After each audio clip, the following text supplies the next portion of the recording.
Is Russia safe? Why did you choose to come to Russia?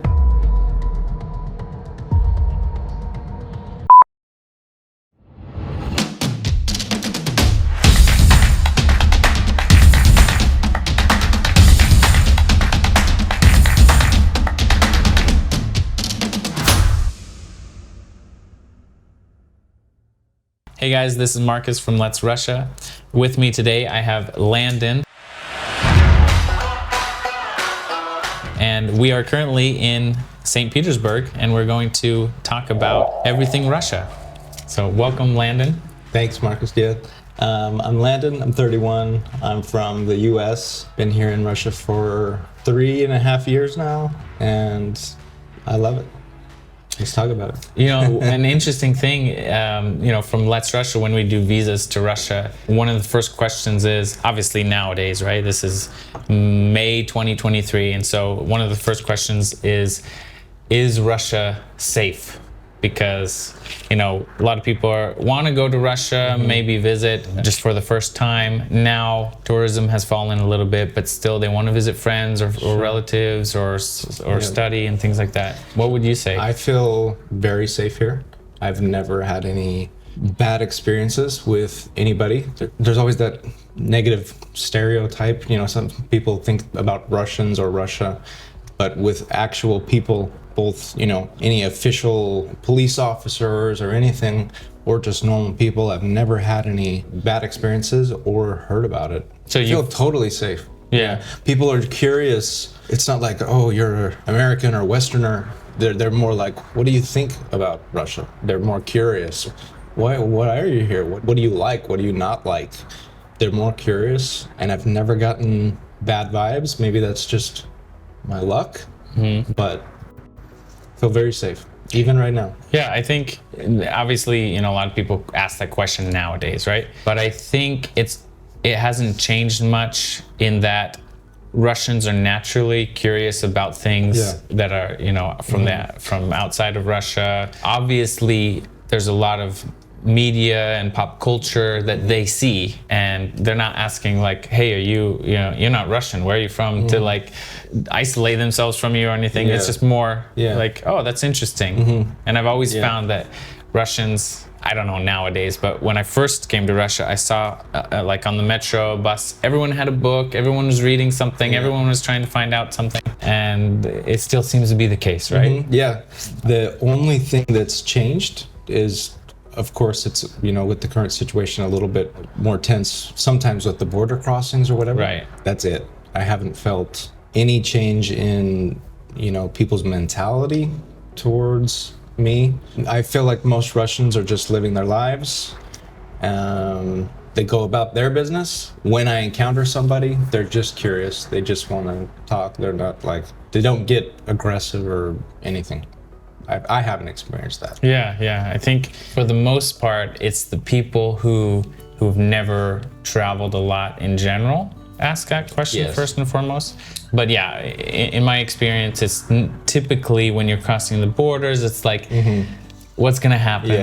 Right now, just fear of the unknown. I wouldn't say fear, but just apprehension. What are they gonna say as to a me? foreigner, coming in, what could happen? And then, to my surprise, everybody's been just very professional, like just doing their job, really, and even cordial and respectful. In asking like, what are you coming for? Why are you here? What do you want to do here? How long are you going to be here? I've never had any disrespect or any kind of bad vibes from any of those police, border officials, and nothing. So we were talking about that before, coming to Russia. I was explaining how I'm currently in Germany. I flew from Cologne to Gdansk. I got on the bus to Kaliningrad, and then flew Kaliningrad to St. Petersburg. And unfortunately, that's kind of how life is now. If you're traveling to Russia, you have to jump through all of these. There's some hoops. You can't just take the easy flight through Europe. But what's the route that you typically take if you're traveling? So now coming from Utah, from Salt Lake City, and I fly into Paris or Amsterdam, and then to Finland, or sometimes they're direct flights to Finland. And then me coming to St. Petersburg, Helsinki, the capital of Finland, is not that far of a bus ride. It's 7 hours or so. And that's the route that's been the easiest and cheapest for me. Okay. So there's other options. You can go through Turkey. So you can fly like Russia to Turkey and then Turkey to the US. But I've seen that being a lot more expensive.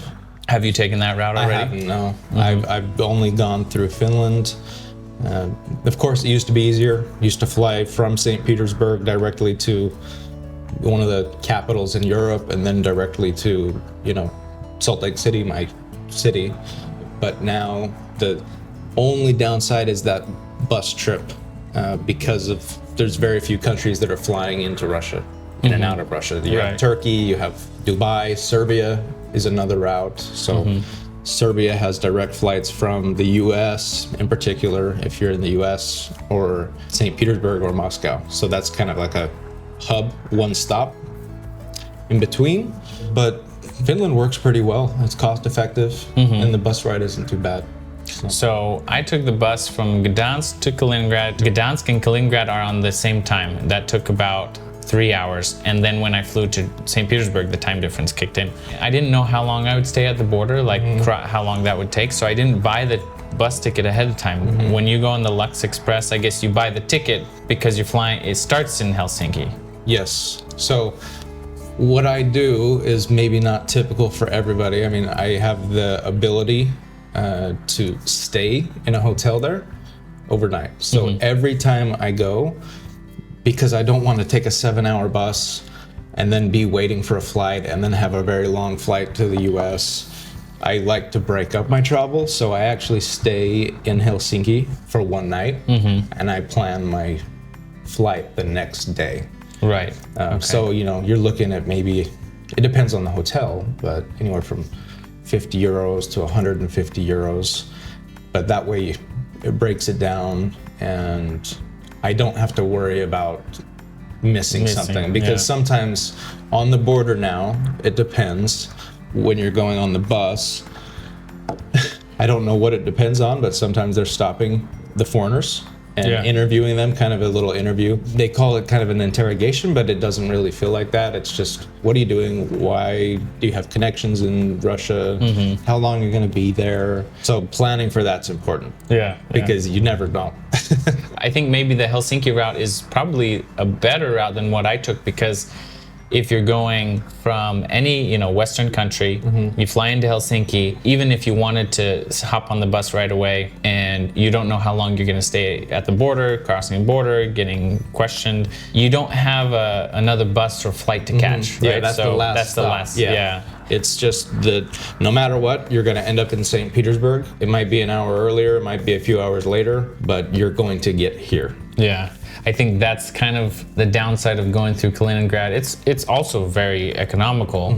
I got a low-cost flight to Gdansk, but the problem was that my first flight was 30 minutes late, almost missed the bus in Gdansk to Kaliningrad, and then at the border, I didn't get my flight from Kaliningrad to St. Petersburg, or you could fly, to Moscow. I think you can fly Moscow or St. Petersburg. From Kaliningrad, you can fly. Anywhere, I think. Yeah. A lot of most cities. Russian cities that Westerner would go to, you can fly from Kaliningrad. But the issue there is you don't know how long you're going to be at the border, and you have a flight to catch. So if I were to do that route one more time, I'd take the same route. It wasn't a problem, mostly because I'm originating from Germany. I would stay overnight, like you mentioned. I would just say, okay, I'm not going to stress. Stay overnight. You could stay overnight in Kaliningrad for very reasonable prices. Oh yeah, for sure. Kaliningrad's an interesting city. I hadn't even considered that route, but I mean, for me, that would make sense for people in Europe, I guess. From the US, I don't really see that as being a possibility. I think you're right. I mean, it would be either Serbia, Finland, Turkey. For people in the US, it depends on their budget. That's probably the most, like, if they can get a flight to London, they could get a low-coster to Gdansk. That's true. If you want to hop around on buses or mess with that, you could probably do it. I've been kind of testing out low costers in Europe now. EasyJet, Ryanair, and Wizz Air within Europe, and a number of those go to Gdansk and Helsinki. So it depends on where you're landing in Europe. Could look at that route. But the thing is that you can't book your flight all the way to Russia. You have to break it up into steps. And so, at what point do you book your ticket for the Lux Express? I sync it up. I'm trying to think. I do the flight first, but I first check the buses are available. So the buses from Finland to St. Petersburg, because that's one of the only routes, it has become more popular, and so they sell out sometimes. So if you don't check in advance, it can not be available sometimes. They do have multiple routes throughout the day, but some of them are not very convenient. You'll be starting your bus at midnight or at 5 a.m. For me, I like to just travel during the day. I like to get a good night's sleep, wake up, and take a comfortable time for the bus so that I arrive here kind of in the evening or whatever. That's the one thing you have to double check, is that if you're gonna fly in, that there is a bus available for you. And I think the trick is making sure that the bus isn't too close to your flight, but also not waiting too long. That's why staying overnight solves everything. Yeah. If you can't, yes, you need a little bit of leeway there, but the buses are literally right outside the airport. You get off the plane, you go, out the terminal, and then you're there. That's where the bus stops. So as long as the flight gets there when it needs to, the buses have always been down to within 5 minutes. Yeah. I've never seen them later, low. I don't know how they do it.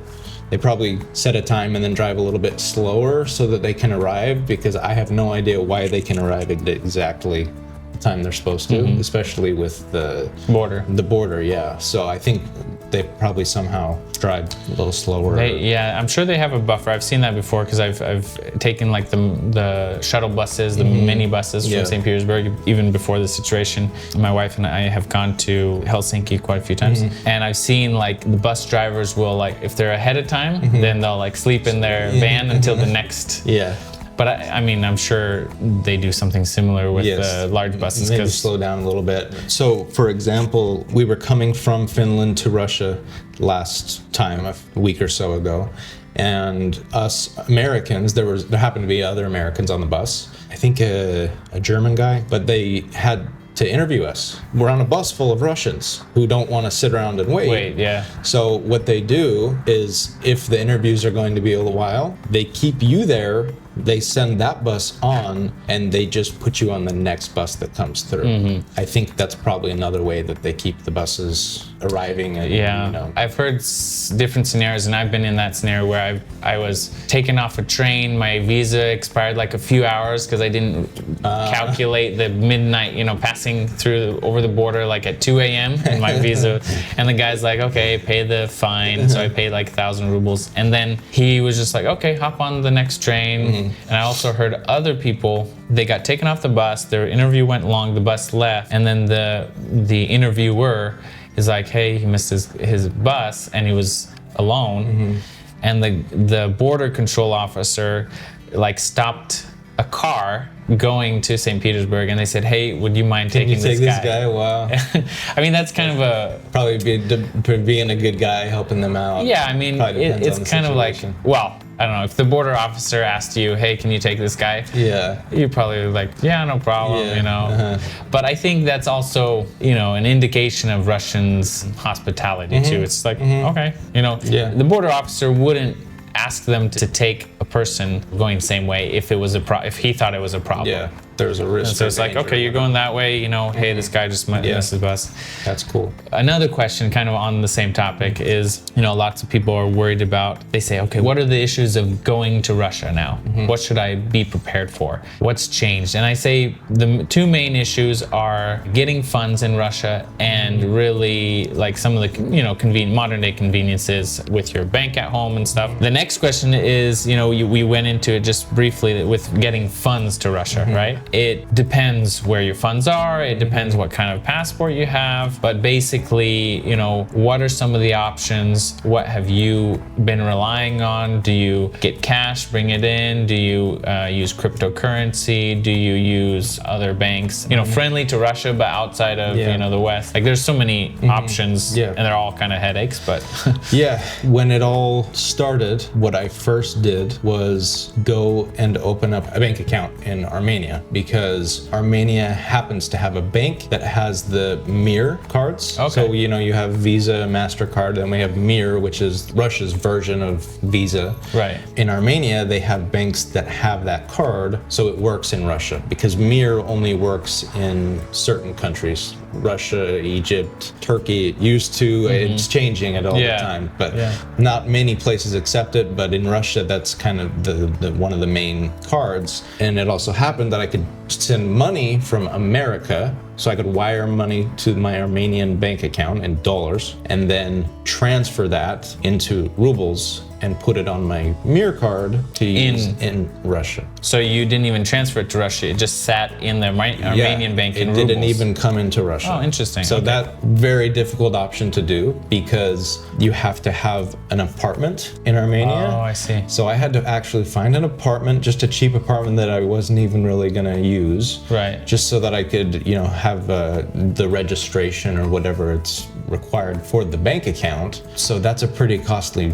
monthly fee, just to have, you know, just to get access to your money. But do you have to have it the whole time, or just at opening the bank? You have to have a contract for 6 months, and it has to be officially notarized and done through like the tax commission. So I know that there were some people, when it all started there, before Armenia could kind of react to the situation, there were people coming in and opening up bank accounts without that requirement. And then it was such a big influx that they started to make it harder. So they made it so you had to have an apartment and all this. So that's not a very feasible option for most people. And so then I started exploring crypto. I've never done anything with crypto myself. I just was never interested in it. You know, I heard about it from you and a couple other people that you can transfer and then put that into rubles. And that's what I've been doing lately. I've seen a couple people bring cash, but I don't see the reason why to do that if you can just do it digitally. Through crypto. The rate is really good through doing it with crypto. And that's, I think, you know, you spend significant amount of time here. That's probably the biggest difference. It depends, Other people may come per trip. I was like, well, you can bring cash. That's true. Don't bring euros, because I heard people get euros confiscated leaving Europe. Yeah, it's like we have a client in Germany. He goes from Germany to St. Petersburg, and he's like, I can only take like 300 euros cash, or they'll take they'll confiscate if they ask and find it. So if you're going to Russia like multiple times, you can take US dollars in cash up to 10 grand and exchange it for a favorable rate here. But that's different. For most people, most people it's like my funds are there anyway. Me living here, I need a consistent way to get money here. Every month, every week, you know, quickly. But if you're just visiting for a week or something, then cash works, I guess. You don't need to open up a bank account in Armenia if you're coming for a week. What? To visit Russia, I need a 6-month contract. That's a little overkill. Obviously, you know, you probably could not even open a bank account in Russia for, you know, using rubles. Just come, change your cash to rubles. And, and then just get by on cash. Will I have trouble just being an American? And that's really at the border, and it kind of stays there, right? So my experience has been, I've been stopped 3 times at the border over a 10-year period or so. So a lot of people are asking, will I be stopped at the border? Will they let me in? Will I be denied? And I'm like, if you have a valid visa, you know, you'll be fine. The only issue comes when at the end of your trip and you're all tired, they're like, hey, come in for an interview. I want to talk to you. Why are you in Russia? And it's like, and you're tired. tired, and you have to sometimes wait for the interview. It's only happened to me twice, and I happen to, myself, I've been traveling back and forth between Russia and the US and Europe a lot lately. Unlike you haven't been here in a while. I've been 10, 15 times in the last less than a year, And through different border points. Yeah, different. I mean, from Dubai, from Turkey, from Finland. Oh, I think those are the main three. The questioning at the border, what kind of things do they ask? The first time when I actually had the real sit-down interview, they just wanted to know what I was doing, who am I, what's my background, was I in the military? I happened at that time to be married to a Russian girl, so that probably helped me, But if you're open, they were very professional, they were cordial, and they just wanted to see what you're doing. When are you coming? How long are you going to be here? What are your plans? Who do you know in Russia? Are you going to be meeting somebody? I happen to have American business. They asked about work. What do you do for work? How do you take care of yourself? Are you going to be working in Russia? And I said no. And I just pulled up our company information and even our website, and I showed them, and they were like, okay, cool, wrote it down. Yeah. That was it. It was nothing crazy. If I had happened to be in the military or something, I don't know what kind of other things they could get into. But for most people, it's going to be very straightforward. Right. Like with me, who do you know in Russia? What connections do you have in America? What do you do for work? Where are you going? Who are you meeting? Why? How long are you here for? Sure. Pretty basic stuff. Yeah, those 3 times when I was questioned at the border, I feel like I had to tell them my life story, leading up to the point, what's my connection with Russia? Why am I here? What's my, my job and things like that. And after they get that information, I think what they do is they'll determine, is he a threat, right? Is he some kind of threat or not? But you mentioned also before we filmed, you said that now if they ask you again, you say, hey, I'm already in your system. I already told you everything. Yeah, so they have started, maybe tried to start checking me. So I would come in through the passport control. Yeah. And then the first signal is when they pick up the phone. So usually they just do their thing, they ask you, where did you come from? They ask that to everybody. Yeah, sure. Where did you come from? Where are you going? A couple basic questions, stamp your passport, okay. But if they go for that phone and they pick it up, there's like a red flag. Like, oh man. They ask somebody to come, and then an officer comes, and then you know that something happening, and then they say, hey, come here, you have to wait. Because I already know what's happening, I just tell them, hey. Right at that. Yeah, right. I just tell them, hey man, I know that we're gonna do a little check here. I already had this happen in, St. Petersburg 3 months ago. Like, they checked everything. It should probably be in the system. And then he's like, yeah, let me just go check everything, and I'll come back and let you know. And the couple times that's happened, it's been 5-10 minutes. Yeah. And there'd been a lot of other people waiting. I can see there's like a special area where everybody's kind of sitting there waiting for the interview. Yeah. And I'm there for like 5-10 minutes, and then the guy just came back out, gave me my passport. So I don't know if it helped that I said that, or maybe he just would have found it himself. Then I only had one time when I actually had to sit down for a long interview. Right. And then other than that, they went back with my passport, came back out 5-10 minutes later. I think I get the impression that it happened to me 3 times, and it was all before the conflict in Ukraine and all this political stuff, right? So that was 2018, I think, the last time it happened. But to me, I got the impression that the guy brought me into a room, or I waited and then called me into a room, and he just had a blank, sheets from his printer. He would grab, and then he was jotting down notes as what do you do? Where did you study? How do you know Russian? And I was like, there's no system to this. Did you get that same feeling? Same thing. I don't know. It just, they were writing on something. It didn't look very official. It was like a notepad, or I don't know where that goes. I don't know if to take a picture of that later or something. But I think they did tell me, we have to go put this in the system. Okay. I'm sure they recorded somehow, but it just seemed weird. They questioned me, and then the main person who was writing things down left, and then also I had to leave and go wait again, and they said, we're gonna update the system, blah blah blah. I don't know what they do with it, because it was just the system, and I don't know, but it probably depends on, they're probably just writing down, and then for people who there's no threat, they might just Yeah, throw it away. But if there is something, then they keep it. I don't know, but it didn't feel super systemized, official. Yeah. Yeah, this is mere speculation on what they do after they question you. Let's get back to the money issue. So when I tell people when they're going to Russia, so we get their visa, we start planning their route. Obviously, that's the next question. Then like, what should I prepare for? We talk about being questioned. Don't worry. It's just, you probably just have to tell them your life story. Yeah.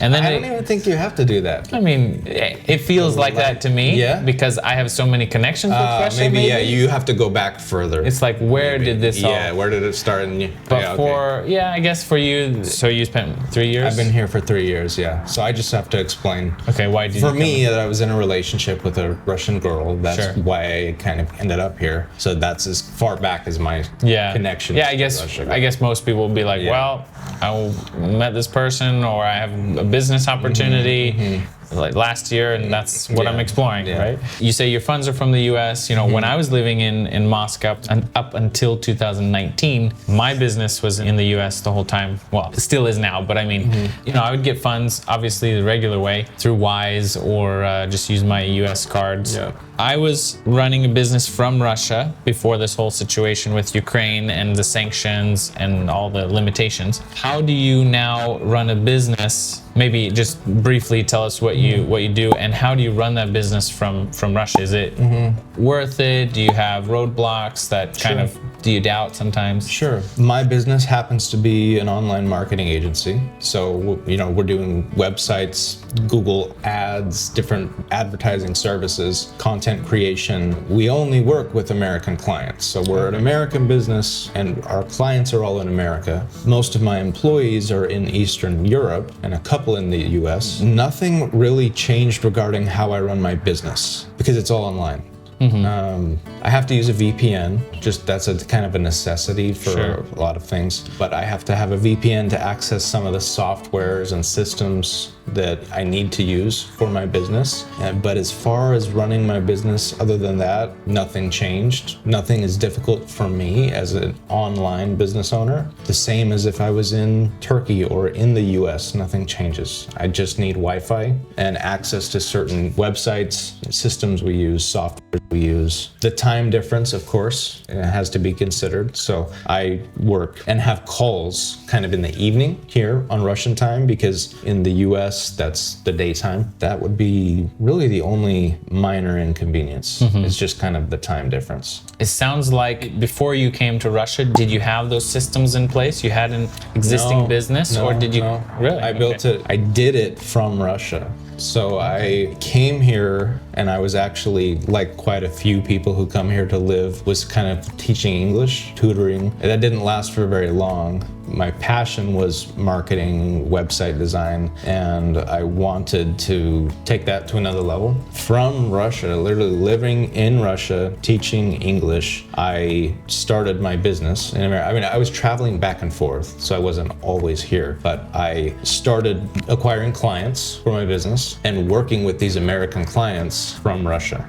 It's more cost effective to live here. Of course, we've talked a little bit about everything from rent to taxis and services are cheaper here. It made sense for me. And, you know, I came here not with the plan to be here for very long, but then I got into a relationship. I liked it here and cost effective. And for me being an online business owner, it was convenient. I think a lot of people now, especially after Corona and COVID-19 and the whole wave to go remote, a lot of people are like, do I really have to stay in an office? And I mean, if you can kind of really manage your business from anywhere online, it doesn't matter whether you're in Russia or not, you know, you can go anywhere, but that affords you a certain lifestyle, right? Yeah. Can you, in brief, like what you level at right now, what kinds of things does it afford you? I'm talking about not necessarily financially, but flexibility of time, you know, it's all online, and also like what types of things can you afford in Russia that maybe you couldn't before? Yeah, of course, my business being online, I have the flexibility to work when I want, other than if I have calls with clients that have to be scheduled. Sure. But I feel very free. As far as how far your money goes here, it goes further when it comes down to things like basically services, I guess, paying people. So that can be taxis, that could be a massage, that can be anything that a person is doing for you, any type of service, costs quite a bit less here. Taxis is a big one we've talked about. Right. I always, in America, if I take an Uber, just a basic Uber, it's going to be $30, $40 possibly. For the same ride here, that would be $10, $15. And so because of that, they have different tiers of the taxis here, and you can upgrade and you can be riding in a business class taxi that's, you know, a nice Mercedes or BMW, or even an elite level, which is the Maybach, and it's almost the same price or maybe just a little bit more than just a basic taxi, but you're in a Maybach. Right. And it's kind of shocking. You feel like a king riding around in St. Petersburg or Moscow. So there's definitely the dollar or euro goes further here than in Europe and in America. So you can afford a very flexible kind of lifestyle. If you want to travel, you can do so. I'm based here in Russia. I live in St. Petersburg. I've lived in Moscow, but I travel for vacation pretty frequently. And do you work on vacation as well? Yeah, I'm always working, so it's a vacation, but there's less options right now. I mean, before, if you were, you know, a European passport holder or an American, you would be able to go anywhere in Europe, basically, from Moscow or St. Petersburg.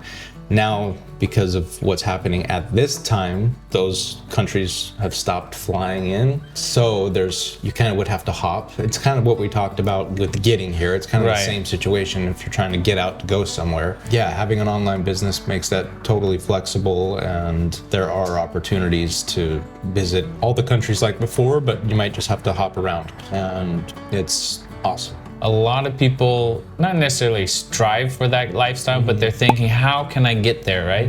Especially people who aren't in online businesses. Like, how do I make that jump? Yeah. So that's an interesting journey you had from teaching English, and then you were able to build that while being in Russia, and then kind of not overcoming, but like dealing with the challenges of the sanctions and limitations that now you pretty much daily life. Yeah. Well, I mean, you know, luckily, there were people and services and, you know, like Let's Russia, and then that figured out ways to help people like myself. Now it's easier, like for people who are considering it now. There's already things in place that make it easier. At that time, it was a panic, and it was kind of like, what do I do? Man, yeah. When we're talking about, you know, online business or working remotely, if that's something somebody wanted to do here in Russia, I just happen to be passionate about web design, but there are so many things that you can do as far as freelancing goes. So many types of services that you can offer online. It comes down to what you're passionate about and then trying it out. Even if you're working, you can start it on the side to get a feel for it, get your first kind of get your feet wet, get things built, the foundation at least, and then have some more confidence in yourself. When you're ready, you could take that leap to putting more time into it, maybe quitting your job or doing whatever. There's just so many opportunities to do things online and work remotely. There's a lot of well-paying online services that you can do, and that are really learnable just online. You can learn them, you know, just on the internet, on YouTube, or watching somebody who's already doing it and just kind of following in their footsteps. Tutorials. I mean, I think most people are kind of like the side, you know, tangent. Most people are overwhelmed by the amount of information, and so they search and like, what do I start with? But you know, once you start going through it, it's like, okay, this tutorial isn't really that helpful, but this one is. And it comes down to, I think it has to start with a little bit of a passion and a purpose. Instead of just looking at a list of things, you know, what's the best paying online service to provide? You'll lose interest if you don't really. What do you actually like doing? What do you have a kind of a little fire inside you about? That's where I would start. If you hadn't already, you know, taken that leap and started delving into something, that would be where to start. But it's totally possible. And you can live anywhere you want. I was at the bank yesterday, and the lady who was helping me kind of just mentioned, oh, these sanctions have put us in a tough situation, but we'll get out of it. We'll create our own solutions. Yeah. And I think if you have that mentality, somebody who's looking to start something, whether you're in Russia or in the US, whether it's online, from anywhere in the world, if you have that mentality, like, okay, I can overcome it, I can learn it, then you'll be successful, right? Yep. And that's so I was teaching English on this. So I had like a set schedule, 4 to 6 hours a day. I was teaching English, and I had another 2-hour window that I just said every day. So my thing that I do is our company, we build websites, we do marketing services for companies. And I said for 2 hours every day, I'm going to contact companies that are potential clients. 2 hours every day, send emails, calls, whatever, and I would do my job teaching English, which is also something you can do from anywhere. Yeah, that's something that you can do remotely as well. But I wanted to do what I was passionate about and what I cared about, and I just spent that 2 hours every day, and then got the first client. Nice. I'm like, hey, okay, this is possible. Got excited. 2 hours again, 2 hours again, 2 hours again. Started picking up clients, and then eventually, after a few clients, I was making more money than I was teaching English for 6 hours a day, and that's when the whole transition happened, and then taken off from there. But your situation in Russia allowed you that time, right? Because the cost of living was lower, so you had the time. I could work 4 to 6 hours a day to build something on the side. Working online, that's $12, great. $15 an hour or something, but $12, $15 an hour in Russia, that's significant. A lot more than the West, So I'm working 4 or 5 hours a day and living better than most people, the average people here who might be working 10 hours a day, 12 hours a day in a, store or whatever. So, I learned Russian. My wife is Russian. I lived here. You spent the last 3 years in Russia. Why did you choose to come to Russia? Or did you consciously, or did it kind of happen that way? You kind of got into that, but why did you choose and why did you stay? I kind of like history just in general. Russia's a very old country, and there's, very rich history and culture here, which I had always been interested in. But I came here really because I met a girl who was Russian, and I had the ability to come and meet her. It happened to go well because I worked online. Okay. I was like, I'm just gonna hang out here for a while. I had a visa that allowed me to do that.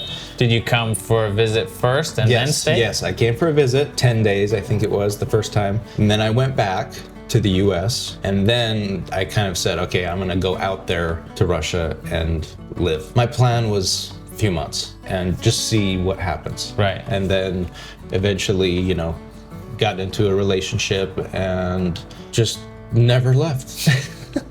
Been here ever since. So this is really what I consider my home. I, of course, visit the US where I'm from, but this is home base. I enjoy and relate to kind of the traditional values here in Russia. I like a lot of the aspects of the culture, just the day-to-day life, people. Russians are really nice people, honestly. They, mind their own business. I actually prefer that. So sometimes, for example, like here, if you get in a taxi or whatever, nobody's ever gonna talk to you. It's just silent. You can, watch something on your phone or talk to somebody, you're just and not gonna get offended. Yeah. I go back home to the US and then I sit in an Uber and I have to tell my life story. Yeah.